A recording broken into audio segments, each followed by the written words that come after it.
ஏன்னா நீதான் மதியுடையவன், அவர்கள் மதியுடையவர்களாங்கிறது நமக்கு தேவையே இல்லை.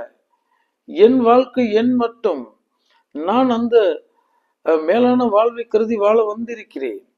என் நோக்கம் அது. இந்த சகம் போக்குங்கிறது எனக்கு தேவையில்லை. அவர்கள் என்ன வேணாலும் என்னை அவமதிக்கலாம், எதை வேணாலும் சொல்லலாம், அதெல்லாம் சிறப்பா சொல்லிட்டு போட்டோம். அவர்கள் என்ன சொன்னாலும் எனக்கு எந்த மாற்றமும் ஏற்பட போவதில்லை. ஏனெனில் நான் அவனை காணவில்லை, அந்த சீவனை காணவில்லை. அந்த சீவனை கடந்து சிவனென நான் காணுகிறேன்.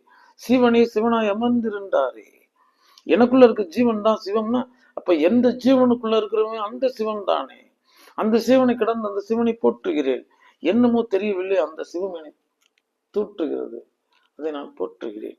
ஏன்னா முன்னம் என்னை அரவணைத்த சிவம், என்னை காத்த சிவம், கணம் கணம் அது உண்ணாது உறங்காது விழித்திருந்து என்னை இந்த நாள் வரைக்கும் இந்த களத்தில் நிலைநிறுத்தி இருந்த சிவம். அதனுடைய பிரதிகள் தான் சக ஜீவன்களாய் இருக்கிறது. அதனுடைய தேகம்தான் இந்த உடலாய் இருக்கிறது. எங்கும் திருமேனி எங்கும் சிவசக்தி என்பது போல அதன் பெயரால அந்த சிவத்தை தாங்கி இருக்கும் அந்த ஜீவனின் தோற்றுதலையும் நான் மறக்கிறேன். அந்த கணமை மன்னிக்கிறேன், மாறி அவர்களை போற்றுகிறேன்.